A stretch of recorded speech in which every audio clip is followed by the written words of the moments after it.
When police entered the house on the outskirts of Cleveland, they expected to find the usual scene of domestic drama, another murder motivated by jealousy or a dispute. Instead, they were met with a quiet and orderly scene that belied what had just happened. In the bedroom lay the body of a woman, neatly arranged, as if she were not a victim, but an exhibit in a strange collection. In closets and boxes, detectives found dozens of items of women's underwear, each labeled with a date, each carefully preserved like a trophy. At first, the police thought it was ridiculous, but when they checked the dates and began to compare the finds with the archives, the picture became sinister. The underwear belonged to women who had been missing in recent years. Many of them were found dead, and their killers were never found. And only then did it become clear. The murder that the man himself reported was not the end of the tragedy, but its denouement. For 7 years, he lived next to a woman who methodically hunted victims and turned their belongings into a collection. 7 years under one roof with a serial killer no one suspected. And when he finally put all the pieces of the puzzle together, he did not go to the police. He became the executioner himself. The morning of June 12, 1998, began with the usual routine for a Cleveland police dispatcher. There were calls about minor accidents, noise complaints, and domestic disputes. Among them, a call from a man stood out. He spoke in a calm, even voice. He said, "I killed my wife. The address is, I'll be waiting at the door." The dispatcher asked if he was sure. The man repeated it without hesitation and hung up. The nearest patrol was dispatched to the scene. 2 officers arrived 15 minutes later. The house looked well kept, with no signs of disorder. There was indeed a middle-aged man sitting at the entrance wearing jeans and a plain shirt. He made no attempt to hide and was not aggressive. As the officers approached, he raised his hands and said, "I did it. She's inside." He was detained without resistance and handed over to the car. Inside the house, the situation seemed strange. The living room was in perfect order. Magazines on the table were neatly stacked. The TV was turned off. There were no dishes in the kitchen sink. Only a slight smell of detergent reminded of a recent cleaning.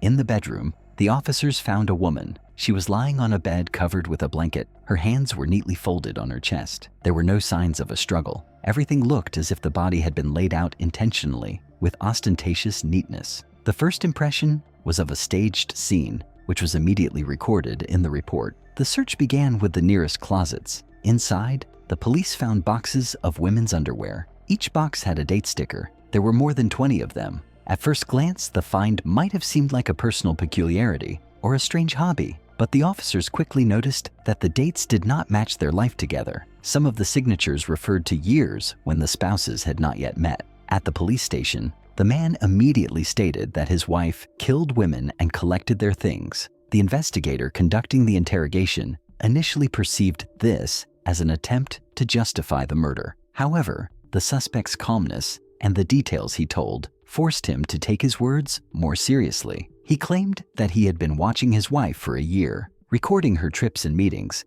and that each box corresponded to a victim. To check, they began to compare data. The very first date coincided with the day of the disappearance of a woman found dead in a park outside the city. In the archives, her case was listed as unsolved. The coincidence seemed too precise to be accidental. Meanwhile, the forensic experts continued to work in the house. In the attic, they found additional boxes, even older, with things whose ownership could not yet be determined. Everything was neatly labeled. The handwriting was the same. It seemed as if the owner of the house kept her own archive of crimes. Neighbors interviewed that same day described the woman as quiet and withdrawn.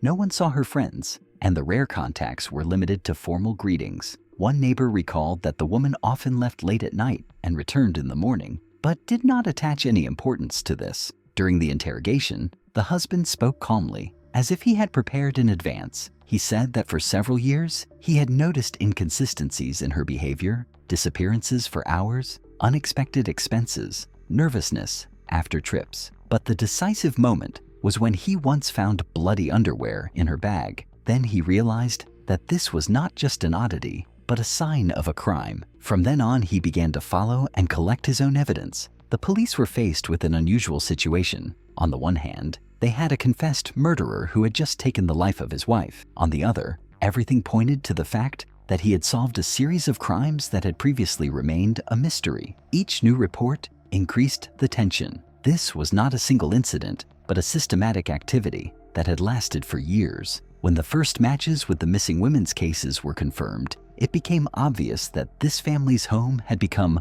a repository of snails. And now, the main task of the investigation was to establish how many victims were actually behind the neat boxes and what exactly her husband knew before he decided to kill. After the husband was arrested and the house was inspected, the investigation was handed over to the Serious Crimes Unit. It was immediately clear to investigators that the case was more than just a domestic murder. There was too much evidence to suggest that a serial killer had been active in the area over the summer months and subsequent years, and the items found could be the key to dozens of unsolved cases. In the early days, attention focused on the boxes of underwear. Each box had a date sticker. Some were handwritten, others in block letters. The order was impeccable. The items were neatly folded, with thin paper between them to preserve their condition. This treatment of the items did not speak of chance, but of methodical habit. Investigators began checking the dates against missing persons and unsolved murder databases. The first checks already yielded matches. For example, a box with the date August 14, 1992 matched the case of a missing woman named Elizabeth Harper. She disappeared after an evening walk and was found murdered 3 days later in a nearby forest belt. The investigation had yielded no results. No suspects had been identified, and there were almost no traces of the criminal. Now, however, evidence indicated that the underwear seized from the house belonged to her. Similar coincidences were revealed one after another. With each new check, investigators realized that we were not talking about 2 or 3 episodes, but about a systematic series that stretched for at least a decade. Meanwhile, the husband was being questioned. His testimony remained even and consistent. He claimed that his wife left the house at night and returned at dawn. At first, he didn't pay attention to this, believing that she was having an affair or other personal matters. But over the years, he began to notice disturbing details. Bloody things would appear in her bag, traces of dirt would remain on her clothes, and her mood would change dramatically after such disappearances. The husband said that he followed her one day. According to him, his wife went to the outskirts of the city, where she met a woman in a bar. Later, they went out together, and a few hours later, he saw his wife alone, returning home. The next day, the news reported that the woman had disappeared. That's when he realized that his suspicions were not groundless. The investigation faced a moral dilemma. The man had indeed killed his wife and confessed to it, but at the same time, he was the main source of information, without which it was impossible to reconstruct the picture of her crimes. His status in the case remained ambiguous. He was both the accused and the witness. Forensic scientists continued to work on the house. In the attic, they found more boxes dated to the 1980s, meaning the murders had begun long before the marriage. This opened up new avenues for the investigation, since the county archives listed dozens of unsolved cases from that period. DNA testing on the items found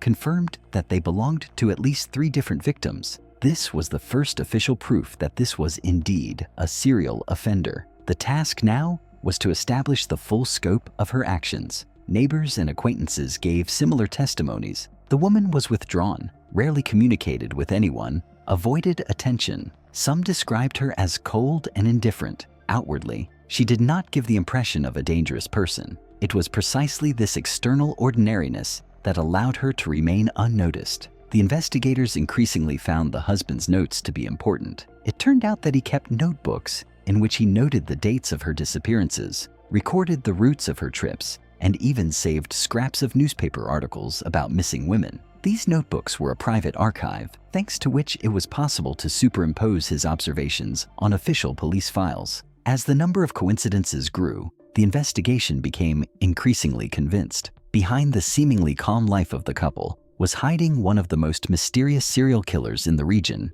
and her husband, who lived with her for 7 years, turned out to be an unwitting witness and, ultimately, her executioner. When the first DNA tests linked the items to the missing women, investigators decided to delve deeper into the wife's past. The chronology of dates on the boxes in the house stretched back almost 2 decades. The earliest signature was from 1981, 15 years before her marriage. This meant that her criminal activity began in her youth, long before she became a wife and housewife in the suburbs. Investigators turned to police records in neighboring counties and requested information about unsolved cases involving assaults on women. Soon, coincidences began to appear. In 1983, a 22-year-old student was murdered in a neighboring town, her underwear later found in a box. In 1986, a similar case was found in an abandoned parking lot. The evidence had not led to a suspect, but now the coincidence of dates pointed directly to the owner of the house. The work of the forensic experts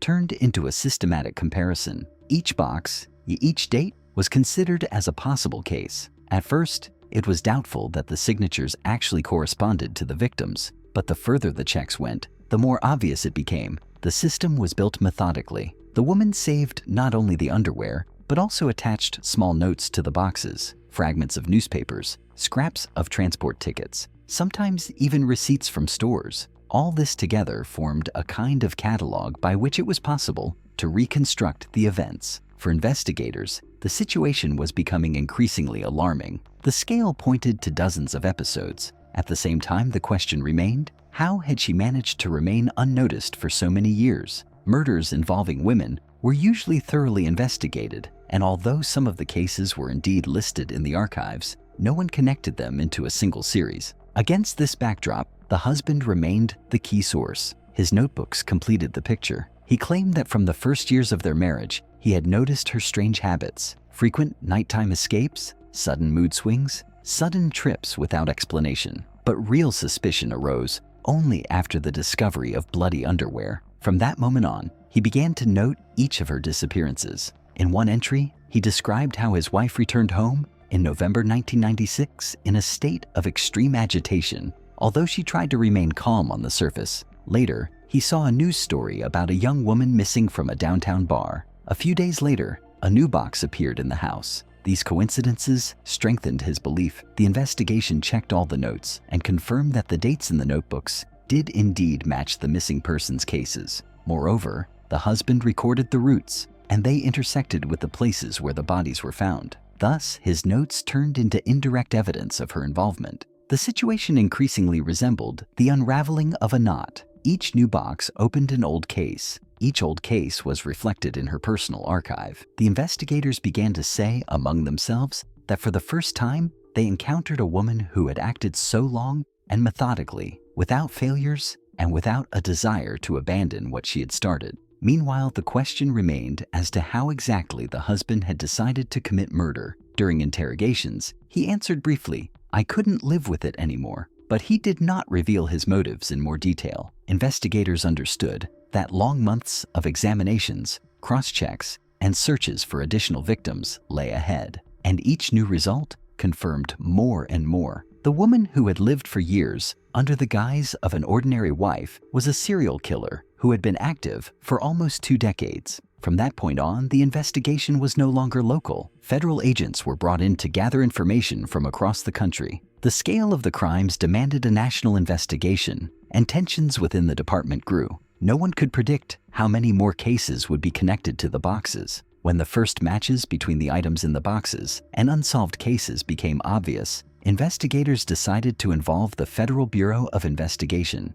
The scale of the series was already beyond the borders of one state, and the methodical way in which the suspect collected the trophies indicated a long-term and carefully hidden activity. Specialists from the Violent Crime Analysis Unit arrived in Cleveland. The FBI began by creating a database of all the items found, dates, and accompanying notes. In parallel, they checked the records of other regions. The results were alarming. Matches were found not only within Ohio, but also in neighboring states, Pennsylvania, Indiana, and Michigan. This meant that the woman could have committed crimes while traveling, leaving traces in different counties. The husband did mention long trips in his notes. According to him, his wife sometimes went to visit a friend or to visit relatives. In fact, as the investigation showed, it was precisely on these days that new disappearances of women were recorded. Thus, her activities acquired an interstate scale, which increased the seriousness of the accusations. Federal agents focused on establishing a timeline.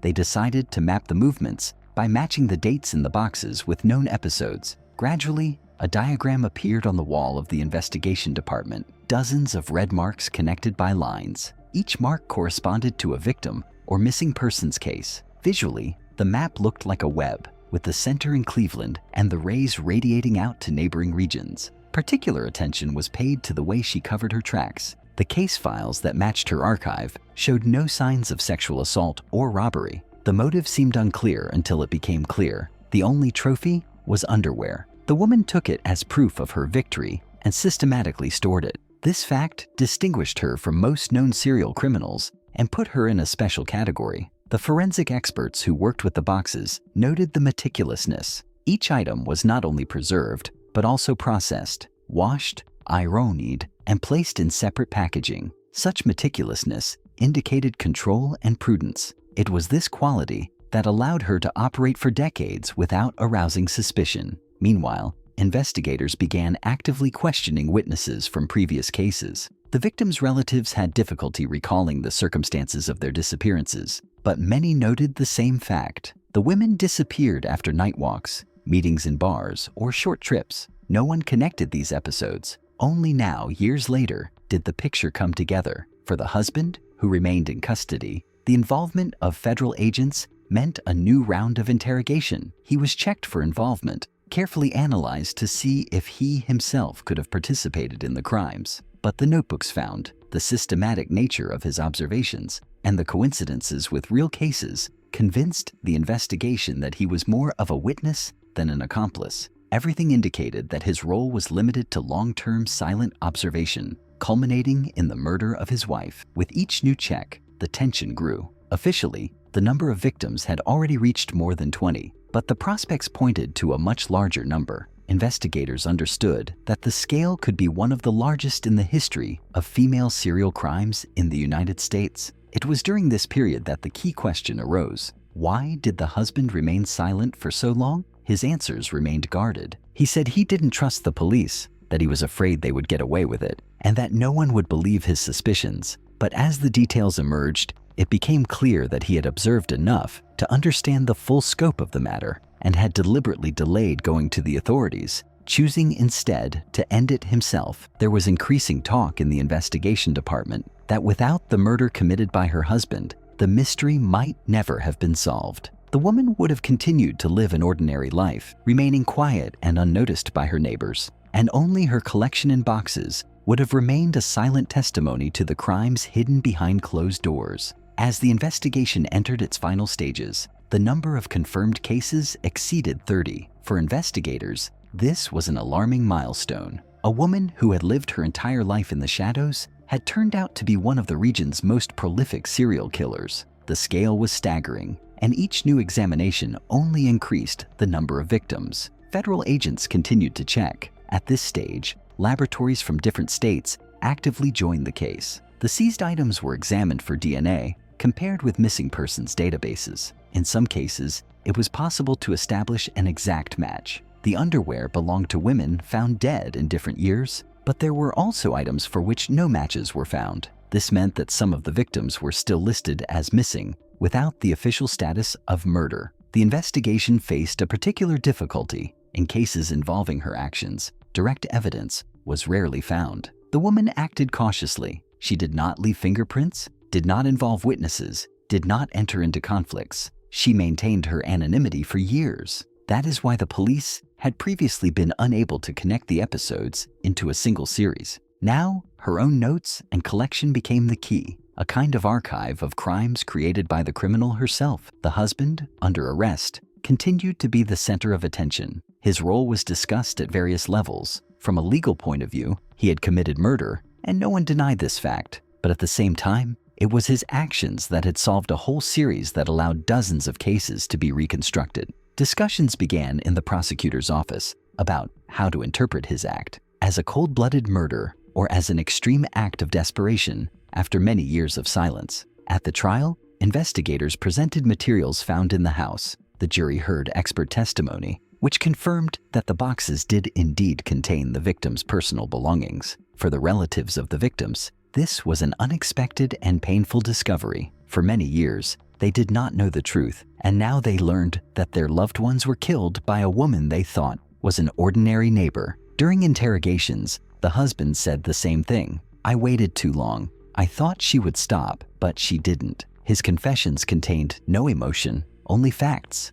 Investigators noted in the reports his calmness, which caused conflicting assessments. Some considered him indifferent, Others burned out after many years of living next to the killer. The FBI completed the compilation of a general map. According to the results of the analysis, the woman could have been involved in at least 40 cases. Of these, about 25 were confirmed by direct evidence. The rest remained in question. This figure put her on par with the most famous serial killers in the United States, which caused a stir in the professional community. In the legal aspect, the main case concerned the husband. He was charged with first-degree murder. The lawyers insisted that his actions should be considered in a special context. He had effectively exposed a dangerous criminal. The prosecutor's office, on the contrary, demanded adherence to the law, emphasizing that vigilante justice could not be an excuse. The case caused a wide resonance in society. The media covered the details, emphasizing the unusualness of the situation.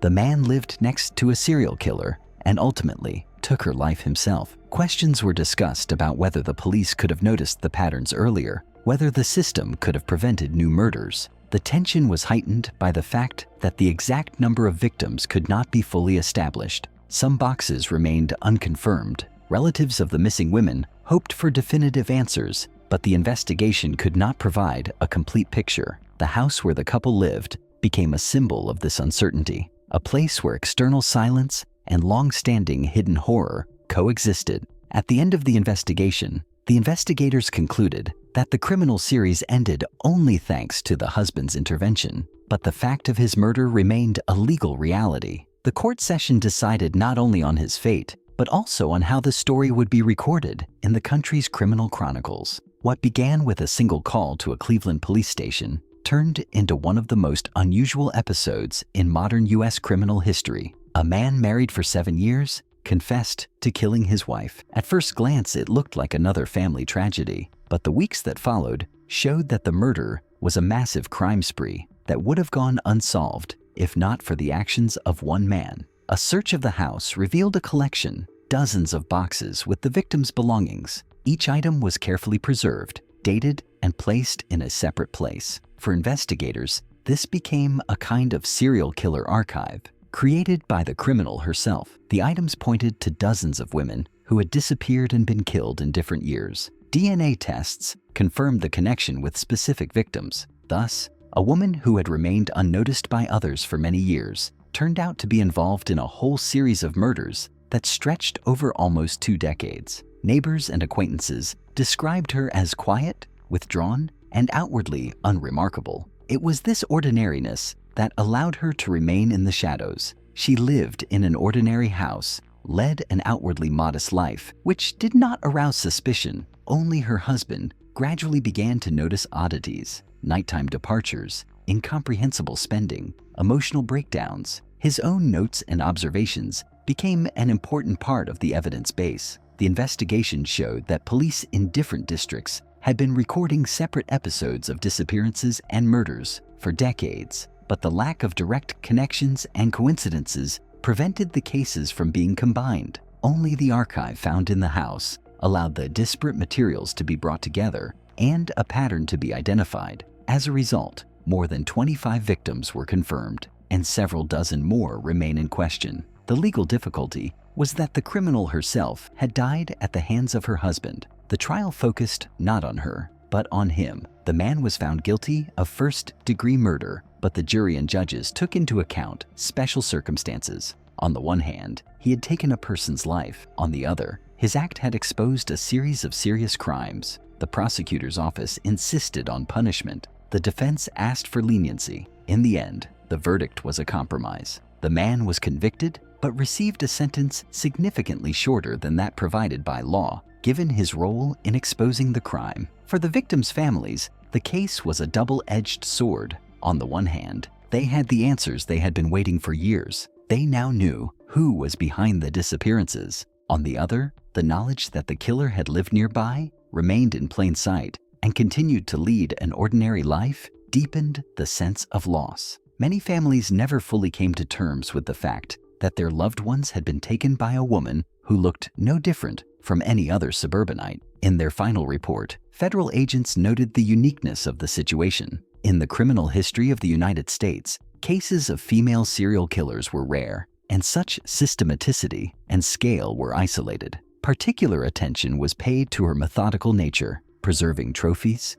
maintaining a personal archive, and meticulous attention to detail. All this made her crimes difficult to solve and ensured anonymity for many years. The story made it into the crime news not only because of the number of victims, it became an example of how a dangerous criminal can be next to a person and remain unnoticed. For 7 years, the husband lived in constant doubt and fear, collected evidence, and eventually decided to take a step that determined the outcome of the case. His actions sparked discussions in society about the limits of lynching, about trust in the system, and about whether one person can take on the function of justice. Today, experts view this case as one of the most disturbing examples of hidden crime. It shows how long and effectively a criminal can operate if he remains outwardly unnoticeable, and how often solving such cases depends not only on the professional actions of the police, but also on the decisions of the people around him.